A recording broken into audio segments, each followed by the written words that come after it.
স্বাগত ডিবিসি নিউজের শুক্র ও শনিবারের আয়োজন প্রযত্নে বাংলাদেশে। এই আয়োজনে আপনাদের সাথে আমি আছি আজ ইশরাত জাহান উর্মি। বাংলাদেশের অন্তর্বর্তী সরকার নীতিগতভাবে মায়ানমার সীমান্তে আরাকান আর্মিকে মানবিক করিডর দেওয়ার সিদ্ধান্ত নিয়েছে, যদিও মিয়ানমার লিখিতভাবে কঠোর প্রতিবাদ জানিয়েছে। এই করিডর দেয়া ঠিক কি বেঠিক এ নিয়ে দেশে এখন নানান আলোচনা সমালোচনা হচ্ছে। প্রধান উপদেষ্টা বলছেন, রাখাইন করিডর নিয়ে বিএনপি বা অন্য কোনো রাজনৈতিক দলের সাথে আলোচনার কিছু নেই। স্বৈরাচার হাসিনাকে তাড়িয়ে জনগণ আমাকে দায়িত্ব দিয়েছে, আমার যা ভালো মনে হয়েছে তাই করেছি। জনগণ কিন্তু বিষয়টি ভালো চোখে দেখছে না এবং বলছে যে মিয়ানমার সীমান্তে মানবিক করিডোরের নামে দেশকে যুদ্ধের দিকে ঠেলে দেওয়া হচ্ছে, আড়ালে চলছে যুদ্ধের প্রস্তুতি। এদিকে যুদ্ধ ভারত ও China, Pakistan China doctor Mohammad Yunus চায় এই আন্তর্জাতিক প্লেয়ার মেটিকুলাসলি বাংলাদেশে একটি ঝামেলা পাকাতে চাচ্ছেন, লক্ষ্য ক্ষমতায় টিকে থাকা। এ ধরনের কথাবার্তা প্রতিনিয়তই আসছে। পাক ভারত যুদ্ধ হলে পাকিস্তান পারমাণবিক বোমা হামলার হুঁশিয়ারি দিয়েছে। বিশেষজ্ঞ বলছেন, সীমান্ত থেকে যতটা দূরে সম্ভব পাকিস্তানের বোমাটি সেখানে বর্ষণ করা হবে, কারণ বোমার তেজস্ক্রিয়তা যেন পাকিস্তানে না আসে। সামান্য এদিক ওদিক হলে সেটি ঢাকায়ও পড়তে পারে। ঢাকা বা কলকাতা যেখানেই পড়ুক, তৌহিদি জনতা, কমিউনিস্ট, বাঙালি, হিন্দু, মুসলমান সবাই মারা পড়বে। এই সব কিছুই এখন আলোচনায়। আর এইসব নিয়ে আমাদের আজকেরও আলোচনার বিষয় ভারত পাকিস্তানের সম্ভাব্য যুদ্ধ ও মানবিক করিডোরে করণীয় কী। আলোচনায় আজ আমাদের সাথে স্টুডিওতে আছেন সাবেক রাষ্ট্রদূত এম হুমায়ুন কবির এবং আছেন জাহাঙ্গীরনগর বিশ্ববিদ্যালয়ের আন্তর্জাতিক সম্পর্ক বিভাগের অধ্যাপক ডক্টর শাহাব এনাম খান। স্বাগত আপনাদের দুজনকেই। অনেক কিছু আলোচনা নিয়ে বসেছি, বিশেষ করে এমন দুটো গুরুত্বপূর্ণ বিষয় যেটা আসলে দুটো বিষয় একসাথে আলোচনা করা স্বল্প সময়ে খুব সহজ বিষয় না। প্রথমে আমরা আসলে যদি একটু পাক ভারত যুদ্ধ একদম লাগিয়ে অবস্থা এরকম মনে হচ্ছে, আমি যে অ্যাম্বাসেডর হুমায়ুন কবির আপনার কাছে যদি জানতে চাই, অনেকগুলো বিষয় দেখেন মাত্র কয়েকদিনের মধ্যে 8 দিন বা 9 দিনের মধ্যে দুটো সিকিউরিটি ওনাদের যে বৈঠক রয়েছে সিকিউরিটি কাউন্সিল, সেখানের বৈঠক নরেন্দ্র মোদী করেছেন, ক্যাবিনেট কমিটি সিকিউরিটি যেটাকে বলছে। এটা একটা ইতিহাসের একটা কিন্তু গুরুত্বপূর্ণ ঘটনা যে এত একদম মাত্র 9 দিনের মধ্যে দুটো। একটা হচ্ছে বোধহয় তিনি সৌদি আরব থেকে সফর সংক্ষিপ্ত করে এয়ারপোর্টেই করলেন একটা, তারপরে আবারও বুধবারে বসছিলেন এবং তারপরেই পাকিস্তানের উপরে হামলা যে কোনো সময় করার একটা কথা তিনি নির্দেশ বা সিদ্ধান্ত তিনি দিয়েই ফেললেন। আমার প্রশ্ন হচ্ছে যে এক ধরনের টেনশন কাজ করছে আমাদের সকলের মধ্যে। আপনার কি মনে হয় এই যুদ্ধ কি আসলেই লাগবে, নাকি যেটাকে আমরা বলছি ব্রিংম্যানশিপ সেটা হচ্ছে আসলে? ধন্যবাদ আপনাকে। উত্তেজনা আছে সেটা তো স্বীকার করতেই হবে এবং দুই দিকেই আমার ধারণা ভারতে সরকারিভাবে এমন একটা গণপর্যায়ে বা জনগণ পর্যায়ে উত্তেজনা তৈরি করা হয়েছে, এখন ভারত সরকার সেই ফাঁদের মধ্যে পড়ে গেছে অনেকটা, অর্থাৎ কোনো না কোনো অ্যাকশান নিতে হবে, এটা জনগণের চাহিদায় রূপান্তরিত হয়েছে। তো এটা একটা তাদের উপর চাপ। কিন্তু অন্যদিকে যেটা হয়েছে যে পাকিস্তানেও ধরেন মানুষ, এটা আমরা দেখছি বিভিন্ন খবর সূত্রে, যে ওখানেও এক ধরনের চাপ, এক ধরনের ভীতি আছে।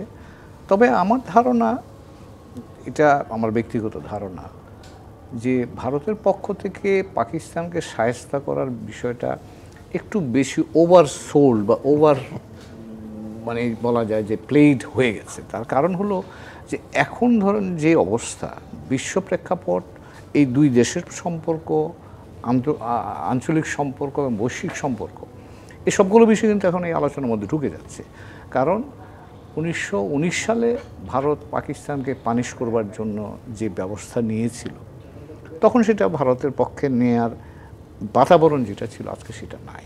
তার কারণ হচ্ছে যে তখন পাকিস্তান সন্ত্রাসবাদকে প্রমোট করে বা সন্ত্রাসবাদী কর্মকাণ্ডের সাথে জড়িত, এই যুক্তি দিয়ে আক্রমণ করলে তখনকার বাস্তবতা হয়তো সেটা বিশ্ব গ্রহণ করেছে।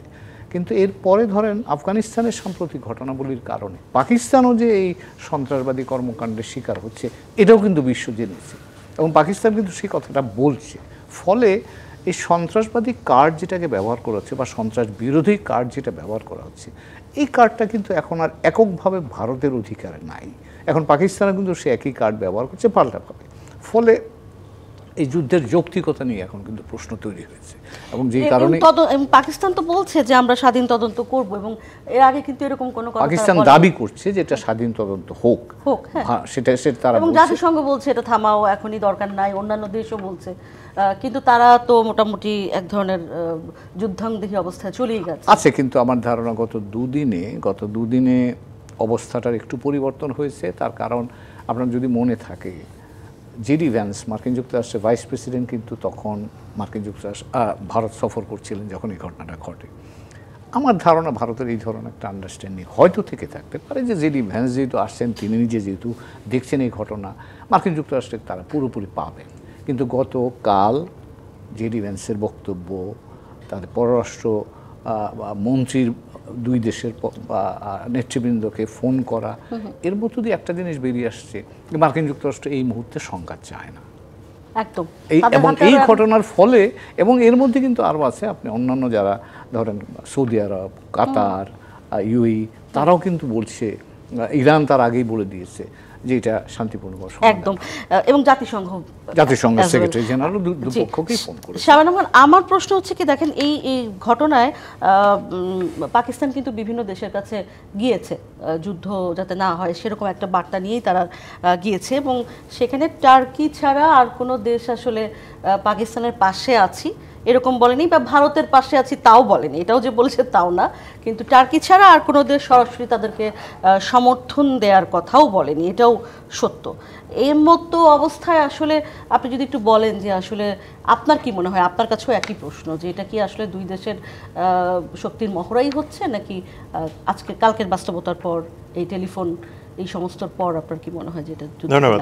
প্রথম কথা হলো যে টার্কির যে এক্সাম্পলটা আপনি দিলেন, এইটা যেহেতু পাকিস্তানের সাথে আফগানিস্তানকে কেন্দ্র করে টার্কির একটা বড় রকমের সম্পর্ক আছে এবং ইরানকে কেন্দ্র করে, যে কারণে টার্কির সাথে তার সরাসরি ইন্টেলিজেন্স এক্সচেঞ্জটা খুব শক্ত, এবং আফগানিস্তানকে স্থিতিশীল রাখার জন্য টার্কির সাথে তার যে আলাদা সম্পর্ক, এইটা কারণে ওই ইমিডিয়েট ইনফরমেশন এক্সচেঞ্জটা ভালো হয়েছে বলে আমার মনে হয়।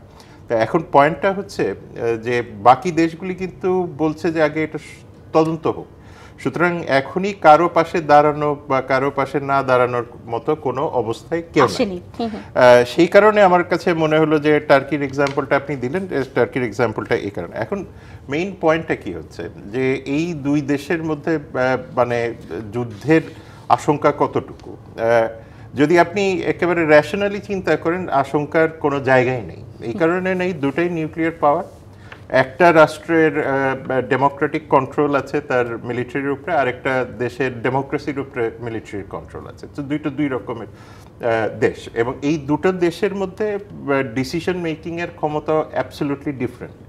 সুতরাং মোদি সাহেব কিন্তু তার মিলিটারির উপরে এখন ভরসা করছেন এবং বলছেন যে মিলিটারি যে ডিসিশন নেয় সেটাই তিনি সাপোর্ট করবেন। এক হিসেবে এটা পলিটিক্যাল, কারণ তিনি তার দায়িত্বটা মিলিটারির উপরে ছেড়ে দিলেন, তাহলে তার পলিটিক্যাল একটা ফেস সেভিং হয়। আবার অন্যদিকে মিলিটারির ক্ষেত্রেও যে তারাও এটা খুব ভালো করে জানে যে ম্যাক্সিমাম একটা স্কারমিশ হতে পারে, একটা পাল্টা ধাওয়া হতে পারে, এই হতে পারে। কিন্তু মুশকিলটা হয়ে গেছে যে ভারতের এখন পলিটিক্যাল সিচুয়েশনটা যা, তাতে যে কোনো ধরনের মানে যেটাকে আমরা বলি যে পাবলিক গিমিক তৈরি করা, অর্থাৎ যেটা স্যার বলছিলেন যে দেখেন পাবলিকের কাছে মানে ভারতের শক্তিমত্তাকে একটা পলিটিক্যাল পার্টি যেভাবে দেখানোর চেষ্টা করছে, এখন এক্সপেকটেশন তো মানুষের কাছে অনেক বেড়ে গেছে। কিন্তু শাবানা খান, আমার প্রশ্ন হচ্ছে যে ঘটনা খুবই দুর্বিষহ ঘটনা, যে ঘটনা ঘটেছে আমরা কনডেম করেছি, সবাই করেছে, ঠিক আছে, কিন্তু তার ফলাফল আসলে কি যুদ্ধতেই যেতে হবে, এবং সেটা যদি আপনার সাধারণ মানুষও বলে, তাদেরকে আমি নিবৃত্ত না করে আরো যদি উস্কে দিই, আমি একটা ছোট্ট বাংলাদেশের উদাহরণ দিয়ে তো বলতে পারি যে বাংলাদেশে 5ই আগস্টের পরবর্তীতে ভারতের রেসপন্সগুলি আপনি দেখেন, সেইখানে মানে এত তো মানে অ্যাগ্রিভ বা এত অ্যাগ্রেসিভ তো বাংলাদেশের সাথে হওয়ার কোনো রিজন ছিল না। এবং যে কারণে এখন পাকিস্তান থেকে মানে যেটা তারা বলার চেষ্টা করছে যে পাকিস্তান থেকে এই ধরনের একটা ঘটনা ঘটেছে, সেটার প্রমাণ তো সবাই চাচ্ছে, এবং মার্কিন যুক্তরাষ্ট্র চাচ্ছে, পাকিস্তান খোদ নিজে চাচ্ছে, সবাই চাচ্ছে। হ্যাঁ, এবং যদি হয় তখন তারা শাস্তির আওতায় আনবে। যে কারণে আপনার ওভারঅল যখন তারা এই জনগণের যে অ্যাসপিরেশনটা আছে, এই জনগণের অ্যাসপিরেশনটার একটা বড় জায়গা হলো ভারতীয় মিডিয়ার দুর্বলতা।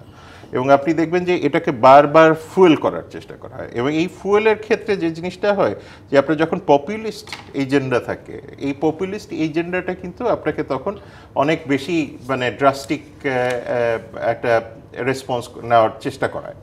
তো সেই কারণে যদি কোনো রকমের ওয়ার সিচুয়েশন হয়, সেটার মেইন রিজনটাই থাকবে হলো পপুলিজম। এখানে আসলে কোনো র্যাশনাল ক্যালকুলেশন নাই। এটা গেল সেকেন্ড পয়েন্ট। আর থার্ড আর একটা গুরুত্বপূর্ণ পয়েন্ট আছে এখানে, সেটা হলো যে পাকিস্তান যে এই ঘটনাটা ঘটিয়েছে, এইটা যেমন আগে উরি, পালওয়ামা, এই অ্যাটাকগুলি যেগুলি ছিল, সেগুলিরও কিন্তু স্বাধীন তদন্ত এখনো পর্যন্ত আসেনি বেশিরভাগ ক্ষেত্রেই। তো ফলে এই ধরনের যে ঘটনাগুলি ঘটে, সেই জায়গাতে আমি মনে করি যে পাকিস্তানের একটা পজিশন যে এটাকে ইন্টারন্যাশনালাইজ করা, এবং এইটার রেসপন্স যেভাবে ভারত করেছে, যে পানি বন্ধ করে দেওয়া, মানে পানি চুক্তি বন্ধ করে দেওয়া, তারপরে এই ডিপ্লোম্যাটদের বিদায় করে দেওয়া ইত্যাদি, এইগুলি আমার কাছে মনে হয়েছে যে অনেকটাই যেটাকে আমরা বলি যে বালখিল্য ব্যাপার স্যাপার। কারণ এই জায়গাতে টেররিস্ট অ্যাটাক, এবং সেই টেররিস্ট অ্যাটাকের জন্য সরাসরি একটা দেশের সাথে সম্পর্ক বন্ধ করে দেওয়া। এখন দেখেন এয়ার রুটস সবকটা বন্ধ করে দেওয়া হয়েছে, এবং এয়ার রুটস বন্ধ করে দেওয়া, তারপরে হচ্ছে আপনার বলা হচ্ছে যে ডিপ্লোম্যাটরা চলে যাওয়ার। এক্স্যাক্টলি, এই এয়ার রুটস যখন আপনি বন্ধ করে দেন, তার মানে কিন্তু আপনি সরাসরি বাণিজ্যে আঘাত করছেন। যে কারণে এই যে ট্যারিফ ওয়ার যেগুলি চলছে বিশ্বে এখন, যে স্বাভাবিকভাবে ভারতের এই মুহূর্তে অর্থনৈতিক বা পাকিস্তানের অর্থনৈতিক সক্ষমতা এর মধ্যে নাই, আমি এই জায়গাটায় আসতে চাই, এই ধরনের একটা যুদ্ধ করার। একদম। হুমায়ুন কবির, আমি আপনার কাছে জানতে চাই, অ্যাম্বাসেডর হুমায়ুন কবির, যে দেখেন, আমি বলছিলাম যে আমাদের করণীয় কি, প্রতিবেশী দেশ হিসেবে আমরা কি করতে পারি। আপনার সঙ্গে যখন আমরা এমনিতে আমাদের নিউজের স্টোরির জন্য কথা বলতে যাই, তখনও আপনি এই কথা বলেছেন, শাহবেনামও বলেছেন যে আমাদের প্রতিবেশী দেশ হিসেবে আমরা আসলে শান্ত থাকতে বলতে পারি, বা আমরা মধ্যস্থতা করতে পারি। যদিও আমাদের পররাষ্ট্র উপদেষ্টা আবার ইতিমধ্যে বলেছেন যে আগ বাড়িয়ে আমরা এরকম মধ্যস্থতা করতে যাব না। কিন্তু যেটি বলছিলেন শাহবেনাম খান, যে পপুলিস্ট কোনো কিছু যখন আমি আসলে নার্চার করব, পোক করব বা ফয়েলিং করব, তখন আসলে এই ধরনের যুদ্ধ হয়। আপনি দেখবেন যে আমাদের দেশেও কিন্তু এই বিষয়টা, আমি আমার অনেক কাছের লোক, বন্ধু বান্ধব বা দোকানদার, এদের কাছে আমি যখন যাই, তারা কিন্তু এই কথাটা বলে, যুদ্ধ একটা লাগুক একটা যুদ্ধ। এই বিষয়টাকে আসলে আমরা কতখানি দায়িত্বশীলতার সাথে আসলে আমাদের দেশে অন্তত যেন আমরা এই ধরনের উস্কানিমূলক কথাবার্তা না বলি, সেটার উপায় কি? তিনটা দেশ যদি আমি তুলনামূলক আলোচনা করি, ভারত, পাকিস্তান এবং বাংলাদেশ, তাহলে ভারত এখন সবচেয়ে বেশি উত্তেজনায় আক্রান্ত। তারপর ধরুন পাকিস্তান অবভিয়াসলি তারা যদি এখন আক্রমণের সম্মুখীন হয়, তাহলে তো সেই ধরনের একটা চিন্তা বা উত্তেজনা আসতেই পারে। আমার ধারণা বাংলাদেশ কিন্তু সেই তুলনায় অনেক স্থিতিশীল। এই জন্য বলছি এটা আলোচনা হচ্ছে, কিন্তু আমি বাংলাদেশে এটা নিয়ে খুব বেশি একটা যুদ্ধ হোক এ নিয়ে দুশ্চিন্তায় ভুগছি এরকম মনে হচ্ছে না। কিন্তু আমি নিজেও মানুষের সাথে কথা বলি, তবে একটা তো অবভিয়াসলি পাকিস্তান ইন্ডিয়া একটা যুদ্ধ হলে এক ধরনের কিছু মানুষের মধ্যে আছে এক ধরনের উন্মাদনা মনে হয়। কিন্তু এই যুদ্ধটা এবার যে কথা হচ্ছে, পাকিস্তান যেগুলি বলছে, এই কথা যদি বাস্তবায়িত হয় বা তারা যদি বাস্তবায়ন করে, কারণ এখানে একটা ফান্ডামেন্টাল, ভারত এবং পাকিস্তানের জন্য কিন্তু একটা ডিসাইসিভ মুভমেন্ট। কেন ডিসাইসিভ মুভমেন্ট? ভারত অনেকদিন ধরে চেষ্টা করছে পাকিস্তানকে একটা জায়গায় ঠেলে দেওয়ার জন্য, যেখান থেকে পাকিস্তান আর ফেরত আসতে পারার কোনো শক্তি তার থাকবে না। এবং সেটা নিউক্লিয়ার না, নিউক্লিয়ার ক্যাপাসিটির নিচে, অর্থাৎ কনভেনশনাল ওয়ারে যেন পাকিস্তান আর কোনো সাহস না করে। এটাকে ডেটারেন্ট বলা হয়, যেমন আমি একটা হিট করলাম আপনাকে, আপনি তারপরে আর উঠে দাঁড়াতে পারবেন না, ফলে একটা সম্পর্কে একটা নতুন বিন্যাস তৈরি হলো।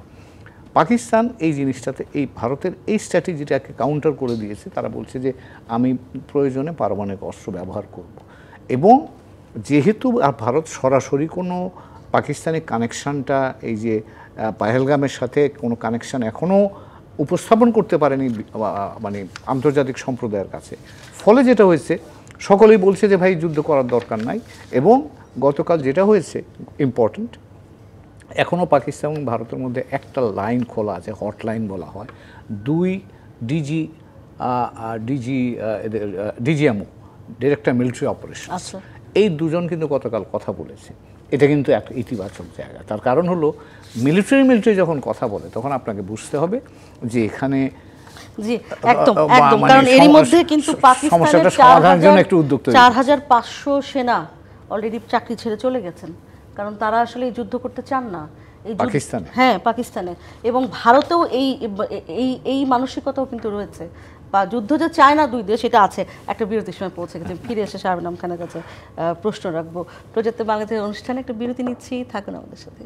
আবারও স্বাগত প্রযত্নে বাংলাদেশি অনুষ্ঠানে। আমাদের আজকের বিষয় ভারত পাকিস্তানের সম্ভাব্য যুদ্ধ ও মানবিক করিডোরে করণীয় কি, এই বিষয়ে আলোচনায় আমাদের সাথে আজ স্টুডিওতে আছেন সাবেক রাষ্ট্রদূত এম হুমায়ুন কবির এবং আছেন জাহাঙ্গীরনগর বিশ্ববিদ্যালয়ের আন্তর্জাতিক সম্পর্ক বিভাগের অধ্যাপক ডক্টর শাহাব এনাম খান।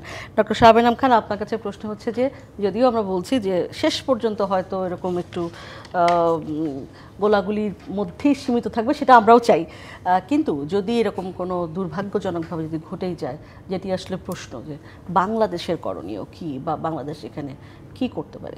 প্রথম কথা, বাংলাদেশের এখানে কিছু করার নেই, ফ্র্যাঙ্কলি স্পিকিং। এখানে ম্যাক্সিমাম যেটা হতে পারে যে বাংলাদেশ কিছু বার্তা তাদেরকে পাঠাতে পারে, এবং এইখানে বাংলাদেশের আসলে মিডিয়েশনেরও জায়গা নেই, কারণ পাকিস্তান বা ভারতের এই বিষয়টা প্রথম করার তারা সবসময় এটাকে বাইল্যাটারালভাবে দেখার চেষ্টা করে, আর খুব কম ক্ষেত্রেই আমরা দেখতে পেরেছি যে এক্সটার্নাল ইনফ্লুয়েন্স ওখানে তারা নেয়। অন্ততপক্ষে ভারতের পক্ষে এই জিনিসটা অনেক বেশি স্ট্রং যে তারা এটাকে বাইল্যাটারালি করতে চায়। যদিও জেডি ভ্যান্স বলেন বা মার্কো রুবিও বলেন, তারা স্টেটমেন্টগুলি দিচ্ছে এবং সেটা থেকেও বোঝা যাচ্ছে যে মার্কিন যুক্তরাষ্ট্র যেটাকে মানে ভারত তার অ্যালাই হিসেবে দেখে, সেখান থেকেও আসলে যুদ্ধের ব্যাপারে বিশেষভাবে ডিসকারেজ করা হচ্ছে। আমরা যেটা দেখব আগামী কিছুদিন হয়তো বা মানে আমাদের মধ্যস্থতা যে তারা নেবে এমনও কোনো মানে আমাদের মধ্যস্থতা নেয়ার চেয়েও বড় কথা, আমাদের মধ্যস্থতা করার আসলে এই মুহূর্তে যৌক্তিকতাও নাই। এটার একটা বড় বিষয় যে মোদি সরকার তো বর্তমানে যে ইন্টারিম গভর্নমেন্টের প্রতি যে তাদের খুব বড় আস্থার জায়গা দেখাতে পেরেছেন সেটাও নাই। পাকিস্তানের সাথে আমাদের সম্পর্ক ইমপ্রুভ হয়েছে, কিন্তু এতটুকু ইমপ্রুভ হয় নাই যে যেখানে গিয়ে পাকিস্তানকে আসলে আমরা বড় রকমের ডিকটেশন দিতে পারবো। সুতরাং এই ধরনের চিন্তা ভাবনার চেয়ে এখন এই মুহূর্তে বাংলাদেশের যেটা দরকার খুব গুরুত্বপূর্ণ, সেটা হলো যে যেটা ডক্টর মোহাম্মদ ইউনূসও বলেছেন যে আমাদের এখন নিজেদের সক্ষমতাটা বাড়ানোর দরকার, যাতে আমরা এই ধরনের স্কারমিশ বা এই ধরনের ইস্যু থেকে কোনো রকম পররাষ্ট্র নীতিগতভাবে চ্যালেঞ্জের মধ্যে না পড়ি, এবং আমাদের মিলিটারি সক্ষমতাটাও বাড়ানো দরকার। এখানে আরেকটা জিনিস বলা দরকার, সেটা হলো যে সেই 60-এর দশক থেকে তো এই দুই দেশের মধ্যে কিন্তু রেগুলার গোলাগুলি হয়, এবং তাদের এই বিষয়গুলি মোটামুটি সাধারণ হিসেবেই ধরা যায়। যারা মিলিটারিতে চাকরি করেছেন 60-এর দশকে 70-এর দশকে, এখনকার সময়েও তারা একই কথাই বলেন যে অন্ততপক্ষে হিলসগুলিতে এই ধরনের ঘটনা হরহামেশাই হয়ে থাকে, কারণ হিলসগুলি এতটাই মানে ভালনারেবল যে এখানে সবসময় আপনাকে ক্যালকুলেট করে মুভ করাটা সম্ভব হয় না। সেই কারণে সব কিছু মিলায় আমার কাছে যেটা মনে হয় যে প্রথম কথা, মিডিয়াতে, ভারতীয় মিডিয়াতে আমরা নিশ্চিতভাবেই দেখতে থাকবো যে অলমোস্ট যুদ্ধ তো হয়েই গেল, মানে ভারত তো দখল টকল করেই ফেলেছে, এই ধরনের একটা দেখেই ফেলবো। আবার অন্যদিকে বাস্তবতার ক্ষেত্রে যেটা দেখবো যে মিলিটারি টু মিলিটারি ডিসকাশনগুলি ভালো মতোই হচ্ছে, ওভারসাইটগুলি আছে। এটাও মনে রাখতে হবে যে চায়নার একটা বিশাল ইন্টারেস্ট আছে, চায়না পাকিস্তান ইকোনমিক করিডোর যেটা কাশ্মীরের পাশ দিয়ে গেছে। সুতরাং চায়নাকে বাইপাস করেও চিন্তা করাটা ভারত বা পাকিস্তানের জন্য সমীচীন হবে না। এবং মানে অনেকেই চিন্তা করে যে চীন পাকিস্তানের সাথে থাকবে এবং সেই সাথে যুদ্ধ হবে, সেটাও না, কারণ চীন সবসময় চিন্তা করবে যে তার অর্থনৈতিক যে বিষয়গুলি আছে সেটাকে সুরক্ষা দেওয়া। সুতরাং সেইখানে তো যুদ্ধ কোনো সলিউশন হবে না। সুতরাং যারা মেজর পাওয়ার আছে তারা কোনো অবস্থাতেই এই যুদ্ধের সাথে নিজেদেরকে জড়াবেন না, এবং সেই বাস্তবতাটা ভারতীয় মিডিয়া না বুঝলেও অন্ততপক্ষে ভারতীয় মিলিটারি এটা খুব ভালো করে বোঝায়, এবং ভারতীয় মিলিটারি যথেষ্ট প্রফেশনাল, পাকিস্তানি মিলিটারি যথেষ্ট প্রফেশনাল। সুতরাং সেই জায়গা থেকে আমি মনে করি না, আনলেস এটাকে প্রভোক করা হয়, মানে এবং এই প্রভোক তার রাজনৈতিক ইন্টারেস্টের বেসিসে করা হয়, তাছাড়া এইখানে হওয়ার খুব একটা সম্ভাবনা নাই। আশ্বস্ত করার মতো খবর, কারণ এই এলাকায় যুদ্ধ লাগলে এই রিজিয়নে কারোর জন্য সেটা সুখবর হবে না। একটু যদি রাখাইনের করিডোরে আমরা একটু ফিরি, কারণ আমাদের এই আজকের বিষয়ের মধ্যে এটাও একটা বিষয়। একটু আমি যদি যোগ করি, হ্যাঁ প্লিজ। এই যুদ্ধের একটা প্রতিক্রিয়া কিন্তু আমাদের উপর আসতে পারে। কীরকম আসতে পারে? পানি নিয়ে যেটা হচ্ছে, সিন্ধু নদের পানি, এটা কিন্তু এই অঞ্চলে এই প্রথম আপনি বলতে পারেন গত 4-5 দশকে চুক্তি বাতিলের এই বিষয়টি। চুক্তি বাতিল না, স্থগিত করেছে, কিন্তু পানি ব্যবস্থাপনাকে ওয়েপেনাইজ করা এটা কিন্তু এই অঞ্চলে আমরা নতুন দেখছি। তো কাজেই এটা দুই দিকের জন্য, কারণ চীনের প্রেক্ষাপটে Bharat lower riparian, Pakistan lower riparian in relation to India, আমরা lower riparian in relation to India, India is lower riparian in relation to Nepal. তো কাজেই আমরা এখন যে জায়গায় হাত দেওয়া হয়েছে এটা কিন্তু একটা আমাদের জন্য, কারণ আগামী বছরই আমরা অলরেডি আলোচনা শুরু হয়েছে, আমাদের গঙ্গা তিস্তা তো ঝুলেই আছে। তো কাজেই এই পানি ব্যবস্থাপনাটা নিয়ে এখন এটা কিভাবে সমাধান হয়, এই যুদ্ধের বাইরেও কিন্তু এই বিষয়টার প্রতি আমাদের একটু লক্ষ্য রাখতে হবে। তাহলে একটু করিডোরের যে প্রশ্নটা আমি করে দেবো, এই করিডোর, মানবিক করিডোর বিষয়টা কি, এটা আমি একটু আসলে সাধারণ মানুষকে, দর্শককে বোঝাতে চাই শুরুতে। আপনারা দুজনই যদি একটু একটু করে বলেন যে মানবিক করিডোর বিষয়টা আসলে, মানবিক করিডোর বলতে কি বুঝবো আমরা? এটা হচ্ছে যখন কোনো দেশে কোনো সংঘাত চলে, যে কোনো সংঘাতময় অবস্থা, সেখানে বেসামরিক নাগরিকদের কাছে সাহায্য পৌঁছে দেয়া, তাদেরকে ওখান থেকে তুলে আনা বা তাদেরকে ওখান থেকে নিরাপদে নিয়ে আসার জন্য যে করিডোর বা যে রাস্তাটা তৈরি করা হয়, সেটাকেই জাতিসংঘ 1990 সালের একটা প্রস্তাবনার পর থেকে এই হিউম্যানিটেরিয়ান করিডোর এই জিনিসটা শুরু হয়েছে। জেনেভা কনভেনশন 1949 সেখানেও কিন্তু একটা প্রভিশন আছে যে যুদ্ধকালীন সময়ে বেসামরিক নাগরিকদের নিরাপত্তা নিশ্চিত করার জন্য এই ব্যবস্থাটা করা যায়। তো এখানেও তাই, রাখাইনে যেটা হচ্ছে, এখানে দুইটা জিনিস স্পষ্ট করে বলে দিই। একটা হচ্ছে আমাদের জন্য প্রায়োরিটি হচ্ছে বাংলাদেশে যে রোহিঙ্গারা আছে তাদেরকে মিয়ানমারে নিরাপদে সসম্মানে অধিকার সহ ফেরত পাঠানো। আর এখন যে এই করিডোর প্রস্তাবটা, এটা হচ্ছে রাখাইনে, এখন রাখাইন প্রদেশে এখনও যে রোহিঙ্গারা আছে তাদের কাছে মানবিক সাহায্য পৌঁছে দেওয়ার বিষয়, দুটো ভিন্ন বিষয় কিন্তু একদম। তো কাজেই এখন এই জায়গাটায় এটা নিয়ে এখন আলোচনা হচ্ছে। আমরা তো জানি কি কি আলোচনা হয়েছে, আমি পরে আবার বলবো। জি, শাবানা খান, আমার প্রশ্ন ওই একই জায়গায়, একটু ডিলেমা কিন্তু আছে বিষয়টা নিয়ে, কারণ পররাষ্ট্র উপদেষ্টা বলেছেন যে আমরা সম্মত হয়েছি নীতিগতভাবে, এদিকে আবার প্রেস সচিব বলেছেন প্রধান উপদেষ্টার যে এরকম কোনো কথা হয়নি, এদিকে জাতিসংঘের লোকাল অফিস বলছে যে এটা আসলে দুটো দেশের মধ্যে এই আলোচনাটা হওয়াটা জরুরি, সেখানে লোকাল অফিসের ভূমিকা অতি সামান্য। এখন এই যে ডিলেমাটা এবং সেই সাথে জনগণের এক ধরনের এটা নিয়ে কিন্তু নেগেটিভিটি আছে, মানুষ নেতিবাচক ভাবেই দেখছে। যখন রোহিঙ্গারা আমাদের দেশে আসে তখন কিন্তু আমরা নিয়েছি, প্রথম যখন আসে, এখন কিন্তু এক ধরনের নেতিবাচক বিষয় দেখা যাচ্ছে, আমরা চাইছি না এরকম একটা বিষয় দেখছি সাধারণ মানুষের মধ্যে। মুশকিলটা হচ্ছে যে কনফিউশনটা তৈরি হয়েছে, এটা পুরাটাই স্ট্র্যাটেজিক কমিউনিকেশনের ক্ষেত্রে দুর্বলতা, আর কিছু না। কারণ প্রথম কথা হলো যে বাংলাদেশ করিডোর যেটা বলছে, করিডোরের চেয়ে কিন্তু তারা চ্যানেল শব্দটা ব্যবহার করছে, এবং চ্যানেলটাকে তারা যেভাবে দেখছে যে ইউনাইটেড নেশনসের মাধ্যমে এটাকে ফ্যাসিলিটেট করা, এটা হলো মূল বিষয়টা। মুশকিলটা হচ্ছে যে যখন আপনি করিডোর বা ওখানে কিভাবে আমরা ওটাকে এক্সিকিউট করব, এই জায়গাতে আমার মনে হয় যে আরেকটু ক্ল্যারিফিকেশন হয়তো কিছুদিনের মধ্যে আসবে। যে কারণে আমি বলেছি যে আপনি যখন এই ধরনের ইনিশিয়েটিভ নেন, প্রথম কথা এটাও কিন্তু পররাষ্ট্র উপদেষ্টা বলেছেন যে নীতিগতভাবে সম্মত হলেও যে সাথে সাথে দিয়ে দেওয়া হয়েছে ব্যাপারটা তা না, শর্তের কথা বলেছেন, যে কারণে অনেকগুলি শর্তের বিষয় আছে। এখন শর্তর শব্দটাকেও যদি আমি আরেকটু খোলাসা করি, সেই জায়গাতে হলো যে আরো অনেকগুলি মানে ইনিশিয়েটিভ আপনাকে সেখানে নিতে হবে। কারণ আপনি দেখেন মায়ানমার তো রাষ্ট্র, এবং মায়ানমার রাষ্ট্রের যে এসএসি বা কিংবা আপনার তাদের যে বার্মিজ মিলিটারি আছে, তারা যোগসূত্রভাবেই কাজ করে। সুতরাং তাদের কাছ থেকে কিন্তু অলরেডি একটা মানে বড় রকমের বাধা এসছে যে এই ধরনের ইনিশিয়েটিভের সাথে তারা জড়িত হবেন না, এবং তারা এটা চাচ্ছেন না। কিন্তু আরেকটা আছে যেটা হলো আরাকান আর্মি।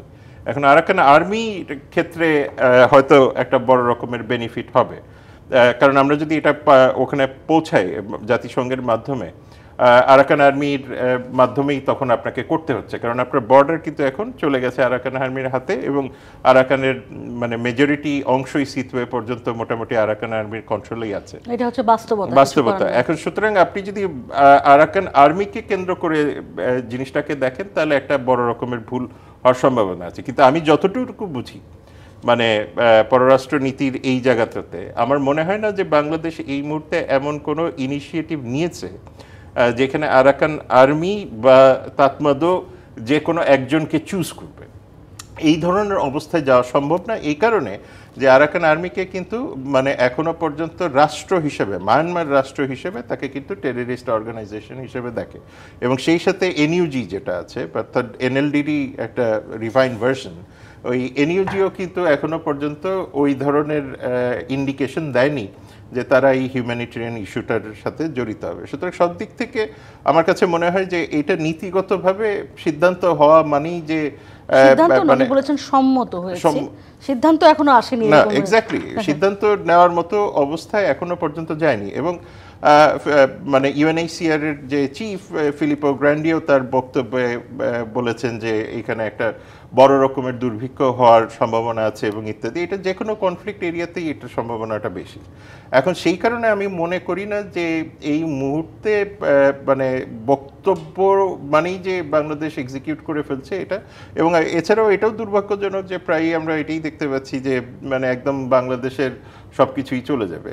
নিশ্চিতভাবেই এই বিষয়টা সেন্সিটিভ, কিন্তু সেন্সিটিভ হলে এটাও মনে করার দরকার নেই যে বাংলাদেশের যারা ল এনফোর্সমেন্ট বা মিলিটারি এজেন্সিজ আছেন তারা দুর্বল, এটাও ভাবার তো কোনো কারণ নাই। কারণ আমাদের ইউএন পিস কিপিং অপারেশনসের অনেক এক্সপার্টিজ আছে, সেটা থেকেও হয়তো এই ধরনের ইনিশিয়েটিভ নিলে তাদেরও একটা বড় রকমের ভূমিকা থাকবে।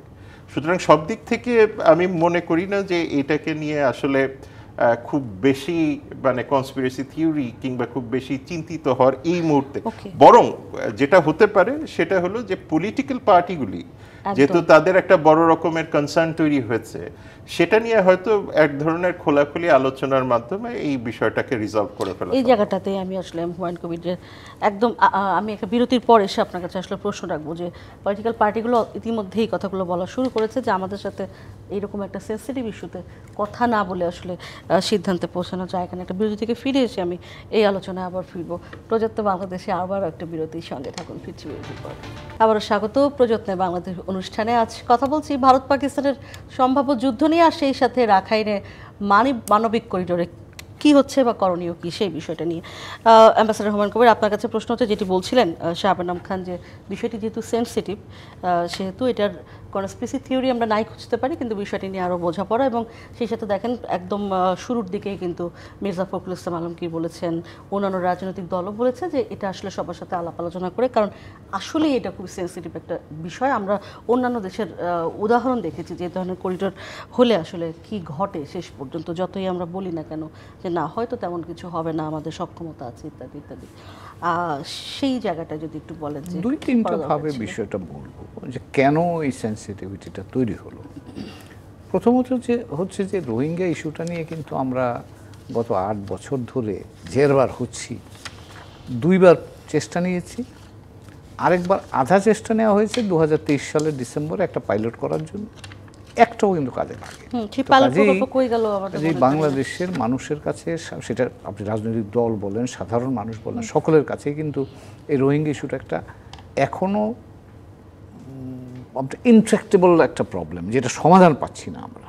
তো কাজেই এটা নিয়ে মানুষের মধ্যে সকলেরই একটা চিন্তা যে এটা কোথায় যাবে, কী হবে। দ্বিতীয় যেটা হচ্ছে যে এই হিউম্যানিটেরিয়ান করিডোর বলেন, হিউম্যানিটেরিয়ান প্যাসেজ বলেন, চ্যানেল বলেন, এগুলো নিয়ে লোকজন যদি একটুখানি খোঁজ খবর নেয় তাহলে দেখবে যে পৃথিবীর এটা একটা মিক্সড পিকচার, কোনো জায়গায় সাকসেসফুল হয়েছে, কোনো জায়গায় হয়নি, ইত্যাদি ইত্যাদি। আর থার্ড অ্যাঙ্গেল যেটা হচ্ছে, আপনি গত কিছুদিন ধরে কি আমরা শুনছি না যে এখানে একটা অন্য রাষ্ট্র তৈরির প্রচেষ্টা চলছে, এখানে বার্মা অ্যাক্ট হয়েছে। তো এগুলো নিয়ে কিন্তু মানুষের মধ্যে এক ধরনের বিভ্রান্তি আছে। ফলে আপনি একটা ভালো কাজ যদি করতে চান, কিন্তু সেটাকে যদি আপনি যথেষ্ট পরিমাণে আলাপ আলোচনার মধ্য দিয়ে জায়গাটা তৈরি না করে এরকম একটা আইডিয়াকে থ্রো করেন, তাহলে যে পরিণতি হওয়ার কথা আমার ধারণা সেই দিকেই যাচ্ছে। একদম আমরা একদম শেষের দিকে চলে এসেছি। শাহাব খান, আপনার কাছেও এই প্রশ্নই আমি রাখতে চাই যে আসলে তাহলে কি করা দরকার যদি আমি জানতে চাই। আমার কাছে যেটা মনে হয় যে এই জায়গাতে একটা পলিটিক্যাল ডিসকাশন হলে জিনিসটা খুব ক্রিস্টাল ক্লিয়ার হয়ে যাবে এবং সেটাই করা উচিত, যেহেতু পলিটিক্যাল পার্টিরাই ইভেন্চুয়ালি অন্তত পরবর্তীতে কোনো দল এসে বলতে পারবে না যে আমাদের সাথে কথা বলা হয়নি, এবং তাদেরকে একটু এই ব্যাপারে অ্যাপ্রাইজ করাটা, মানে এটা গণতান্ত্রিক একটা ব্যাপার, গণতান্ত্রিক প্রক্রিয়ার মধ্যে নেই, সেটা করা উচিত। এটা হলো একটা বিষয়। সেকেন্ড বিষয় যেটা আমার কাছে যেটা মনে হয় যে এই যদি এটাকে করিডোর বা এই ধরনের কোনো কিছু করতে হয়, ন্যাচারালি আপনাকে এটা সিকিউরিটি কাউন্সিল এইসব জায়গায় যেতে হবে। তবে আমি মনে করি না যে এতটুক পর্যন্ত এটা যাচ্ছে।